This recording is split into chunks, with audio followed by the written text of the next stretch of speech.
In 1984, I found myself sitting on my very first judging panel for a rank promotion. At the time, I was teaching at a small taekwondo club in Susun City. The school wasn't large, maybe 20 or 25 students total, but to me, it felt like the center of the martial arts world. Every student there mattered. For 8 weeks, I had prepared them for that evening. We drilled basics, forms, sparring combinations, and self-defense. More importantly, I prepared them mentally. This was not just another class. This was an opportunity to test in front of a respected guest examiner, a third-degree black belt from Sacramento who happened to be one of my favorite instructors and mentors. The atmosphere that night felt electric. Parents lined the walls. Students stood stiff in freshly pressed uniforms. Some looked confident, others looked terrified. For 2 solid hours, they performed everything required of them, and then some. Stances, blocks, kicks, combinations, forms, it all unfolded under the bright lights of expectation. As the testing concluded, relief swept across the room. Students smiled, parents congratulated one another, belts were tied tighter around hopeful waists. Then came the judging review. I sat beside my instructor while we added scores and discussed performances. I expected a routine conversation.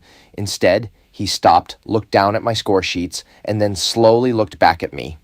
"Mr. Hout," he said carefully, "you failed every one of your students." I was stunned for only a moment because, in my mind, the scores made perfect sense. He asked, "Why were you so harsh?" I answered honestly, "Because they could have done better." To me, the issue was simple. I had watched these students perform stronger in class. I had seen sharper kicks, deeper stances, cleaner execution, and greater confidence during training. What they demonstrated during testing did not reflect what I knew they were capable of. Oddly enough, I wasn't embarrassed by the scores. I didn't take their poor performance personally. I believed they would eventually take ownership of their training and improve. My evaluation reflected one thing alone: whether they had mastered the material to the standard I believed they could achieve. What I failed to understand was the difference between performance, potential, and growth. My instructor let the silence settle for a moment before saying something that would stay with me for the rest of my life. "I remember how you looked at your first testing, Mr. Hout." That sentence hit harder than any kick I had ever taken. This was also the same instructor who once told me that if I wanted to score a 9 in competition, I needed more power. At the time, I thought he was only talking about physical technique.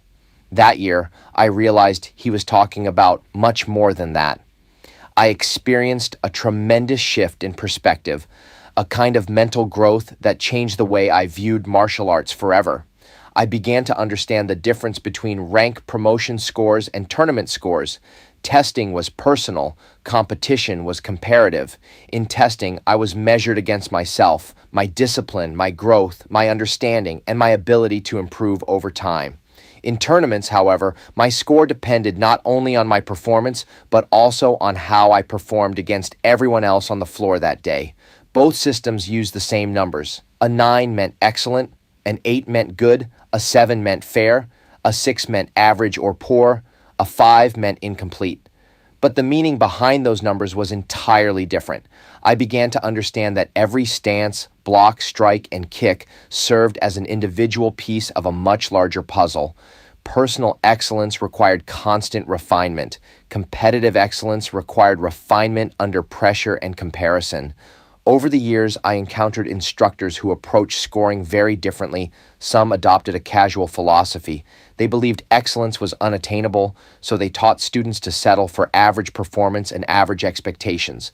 In those environments, do your best became the standard without ever defining what best actually meant. That mentality always troubled me. Without a clear target, excellence becomes arbitrary. A 9 loses meaning if no one is striving toward it with intention, discipline, and honest self-evaluation.